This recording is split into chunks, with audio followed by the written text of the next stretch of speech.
Good morning, students. Today we'll solve the problems on oscillator circuits. Here, in Hartley oscillator, L1 equals to zero point 0.4 millihenry and C equals to 0.004 microfarad. The frequency of oscillator is 120 kHz. Find the value of L2 and neglect the mutual inductance. We know that Hartley oscillator is a LC oscillator. In that LC oscillator or in Hartley oscillator, that feedback network contains the two inductors and one capacitor. In that they have given one inductor value and one capacitor value. We need to find out the second inductor. As for that they have given the frequency of oscillator is 120 kHz. It's nothing but F0. As so we can write F0 equals to, they have given it is equals to 120 kHz. As we know the formula F0 equals to, in Hartley oscillator, is equals to 1 by 2 under root of L1 plus L2 into C by neglecting the mutual inductance M value. So here we can write F0 square equals to 1 by 4 phi square into L1 plus L2 into C. From this we can write L1 plus L2 equals to 1 by 4 phi square F0 square into C. So from this we can write, they have given L1 value, we need to find out the L2 value. Yes. So L2 equals to, we can write it is equals to 1 by 4 phi square F0 square into C minus L1. Yes. Next we need to substitute the values in this here. L2 equals to 1 by 4 phi square into F0 square. F0 value is 120 kHz. So 120 into 10 power 3 whole square into C. C equals, they have given 0.04 microfarad, it is 10 power minus 6 minus L1 value. L1 they have given as how much? 0.4 millihenry. Yes. Then we can write L2 equals to, by simplifying this value we will get it is equals to 0.44 10 power minus 3 Henry. Yes, we know it is L1 is 0.4 millihenry, it is 10 power minus 3. Then we will get L2 equals to approximately here 0.04 millihenry. This is the second inductor in the Hartley oscillator. Next we will solve one more problem. In second problem, in a transistorized Hartley oscillator, the two inductance are 20 microhenry and 2 millihenry, while frequency is to be changed from 950 kHz to 2050 kHz. Calculate the ranges over which capacitor is to be varied. As we know, this Hartley oscillator is constructed with the help of transistor, so it is a transistorized Hartley oscillator. In this they have given the two inductors, L1 equals to 20 microhenry and L2 equals to 2 millihenry. Yes, and they have given the two frequencies. So they have given two frequencies. We need to find out the two different capacitor values. Yes. So first F1 equals to, they have given 950 kHz. It is one frequency of oscillation for the one capacitor. And F2 equals to 2050 kHz. This is second frequency of oscillation for the second capacitance. We need to find out the capacitance values for the each frequencies. As we know, F0 equals to 1 by 2 phi into under root of L1 plus L2 into C. Here they have not given the any mutual inductance. From this we can write C equals to 1 by 4 phi square into L1 plus L2 into F0 square. So we need to find out the C value. As C value when F0 equals to 950 kHz. So in this we can write C equals to 1 by 4 phi square. As L1 plus L2, this value is, it is equals to 20 micro plus 2 milli into F0 square. F0 value is here 950 into 10 power 3 whole square. Yes, we'll get approximately this value is we can write this value is 13.89 picofarad. Similarly, we can calculate the when F naught is 2050 kilohertz. So we can write here C equals to 1 by 4 square into 20 into 10 power minus 6 plus 2 into 10 power minus 3 into F naught square is nothing but 2050 into 10 power 3 whole square. So by simplifying this one, we will get approximately this value is 2.98 picofarad. So we can say the range of capacitance is from 2.98 to 13.89 picofarad. We can write range of capacitance is 2.98 picofarad to 13.89 picofarad. In this way we can solve the Hartley oscillator problems. Next we will solve one more problem here. Here in a Colpitts oscillator, L equals to 40 millihenry and C1 equals to 500 picofarad and C2 equals to 100 picofarad. First one, find the F naught, that means frequency of oscillation. Second one, find the feedback voltage if output voltage is 10 volts. And third one, find the minimum gain if frequency is changed by changing L alone. And fourth one, find the C2 for the gain equals to 100. Fifth one, also find the new frequency. We need to find out these 5 here. As here the given problem is Colpitts oscillator. We know the Colpitts oscillator contains the two capacitors C1 and C2 and one inductor in the feedback network. As we know the frequency of oscillation F naught equals to 1 by 25 into root LC. Why? Because it is a LC oscillator. As here we can write C is nothing but series combination of two capacitors is nothing but C1 C2 by C1 plus C2. So we can write it is equals to 1 by 25 root L into C1 C2 by C1 plus C2. By substituting here F naught equals to, we can write 25 into under root of L. L they are given as 40 into 10 power minus 3. Why? Because it is millihenry. And C1 into C2. C1 is nothing but 500 picofarad. It is 500 into 10 power minus 12. And C2 is 100 picofarad. 100 into 10 power minus 12. Yes. By C1 plus C2, 500 into 10 power minus 12 plus 100 into 10 power minus 12. By simplifying, we will get F naught equals to approximately 87.2 kilohertz.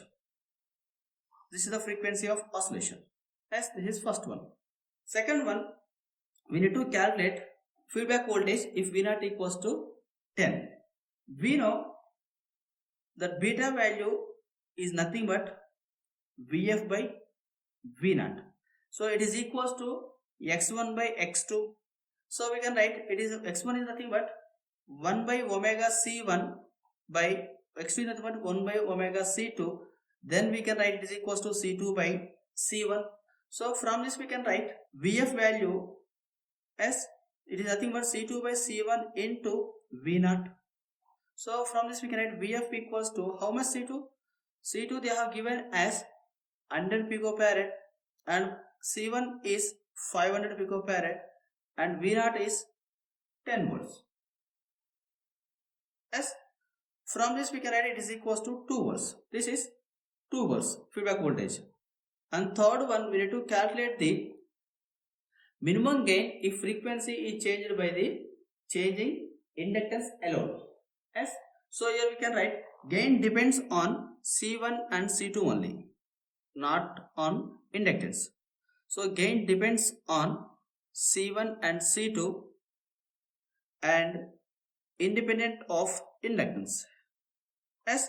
So we know that gain A is must be greater than or equals to C1 by C2. So then we can write A is equals to the minimum gain. It is equals to C1 by C2. That C1 by C2 is nothing but C1 is value is 500 pico by 100 pico. Then the gain must be 5. It is the minimum gain. So we can write A min equals to 5 only. Next, fourth question, we need to calculate the C2 for the gain equals to 10. Yes, we know that gain equals to C1 by C2. Yes, they have given it is equals to 10. If gain is 10, we need to calculate C2. So from this we can calculate C2 equals to C1 by 10. C1 is already given, it is 500 picofarad by 10, it is equals to 50 picofarad. So now C2 is 50 picofarad. We need to consider this C2 and we need to find out the new frequency. So the fifth one is new frequency. Here F naught equals to 1 by 25 under root of 40 into 10 power minus 3 into 500 into 10 power minus 12 into that C2 is here 50 picofarad, that means 50 into 10 power minus 12 by 500 10 into 10 power minus 12 plus 50 into 10 power minus 12. Yes, by simplifying this one, we will get F naught equals to 118.1 kilohertz. This is the new frequency of oscillation. So in this way, we can calculate all the parameters in the Colbit's oscillators. Next, determine the frequency of oscillations when a RC phase shift oscillator has R equals to 10 kilo ohm, C equals to 0.01 microfarad and RC equals to, this is collector resistance, it is equals to 2.2 kilo ohm. Find the minimum current gain needed for this purpose. So, we need to find out the frequency of oscillation F naught for the RC phase shift oscillator.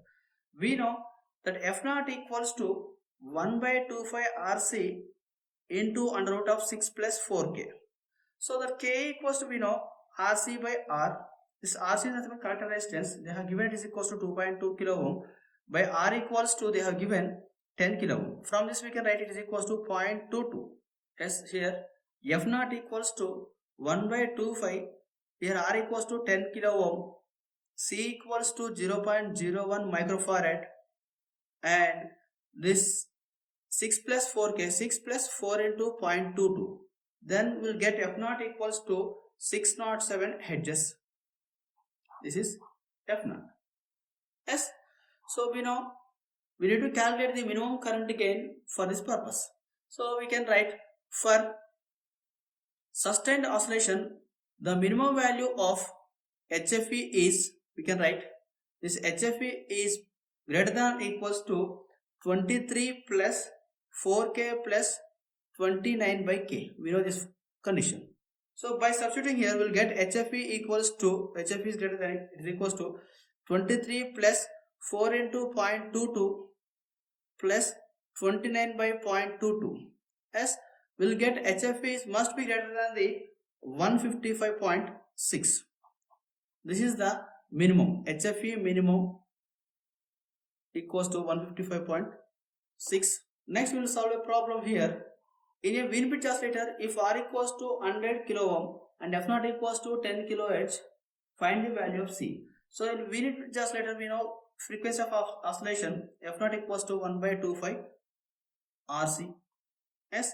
So we need to find out the capacitance C. So we can write C equals to 1 by 25 F naught into R. Yes. We can substitute here.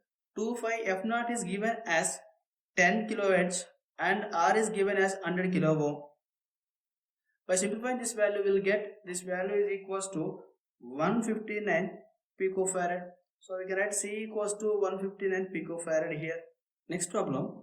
In RC phase shift oscillator, if R1 equals to R2 equals to R3 equals to 200 kilo ohm and C1 equals to C2 equals to C3 equals to 100 picofarad, find the frequency of oscillation. So we know they have given R value and C value and they have not mentioned the K value. That means they have not mentioned the collector resistance. Yes. So here neglect K if not mentioned. So here we can write F naught equals to 1 by 25 RC into under root of 6 plus 4K. So by neglecting here we can write it is equals to 1 by 25 RC into 6. So why we are neglecting this K? Because when we are designing this RC phase shift oscillator with the FET amplifier, common source amplifier, we will not get this K value. So here we can write, so it is 1 by 25 RC into root 6. So by substituting here we will get 1 by 25 RC. This R value they have given as 200 kilo ohm, as C value they have given as 100 picofarad and it is root 6. So we will get approximately this value is 3.248 kilohertz. This is the frequency of oscillation in the RC phase shift oscillator. So here they are not given the K, that means this RC phase shift oscillator is constructed with the FET amplifier. So here I am writing for FET. Next, one more problem here. Calculate the F0 for clamp oscillator with C1 equals to 0.1 microfarad, C2 equals to 1 microfarad, C3 equals to 100 picofarad, and L equals to 470 microhenry.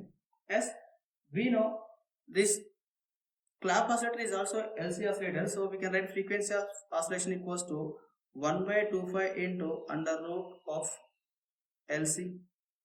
Here we can write 1 by C equals to, it is 1 by C1 plus 1 by C2 plus 1 by C3. So by substituting here, we can write 1 by 0.1 micro plus 1 by 1 micro plus 1 by 100 pico. This is 1 by C. From this we can write C value approximately 100 picofarad. That means 100 into 10 power minus 12 farad. So by substituting here, F0 equals to 1 by 25 into under root of L into C. L is equals to 470 micro. This is 10 power minus 6. And C equals to 100 pico. This is 100 into 10 power minus 12. By simplifying this one, we will get F0 equals to, this is 734.5 kilohertz. Next we'll solve one more problem here. In a Hartley oscillator, the value of capacitor in the tuned circuit is 500 picofarad, and two sections of coil have inductance 12 microhenry and 38 microhenry. Find the frequency of oscillation F0 and feedback factor beta. As we know, Hartley oscillator is also a LC oscillator. F0 equals to 1 by 25 into under root of LC. As here Hartley oscillator contains the two inductors, we can write L equals to series of two inductors L1 plus L2. As here one is 12 micro, 12 into 10 power minus 6 plus another one is 38 micro, 38 into 10 power minus 6. So we can write L equals to 50 micro Henry. So by substituting here, F0 equals to 1 by 25 under root of L 50 into 10 power minus 6, and C equals to how much? Here C is equals to 500 picofarad, 500 into 10 power minus 12. By simplifying this way, we will get F0 equals to 1 megahertz. And next we need to calculate the beta value. As beta is the feedback factor, we know this feedback factor beta equals to L1 by L2. Otherwise you can say it is X1 by X2. This is for Hartley. For a Colpitts it is C2 by C1. Why? Because X1 equals to 1 by omega C1, X2 equals to omega C2. So we will get reverse C2 by C1. So here in Hartley oscillator we will get beta equals to X1 by X2. It is nothing but L1 by L2. As by substituting here, so here 12 into 10 power minus 6 by 38 into 10 power minus 6 will get approximately 0.3158. We know that beta value is always lies between the 0 and 1. Yes. So we can add beta is equals to 0.3158. So in this way we can solve the problems on the oscillator circuits. Thank you.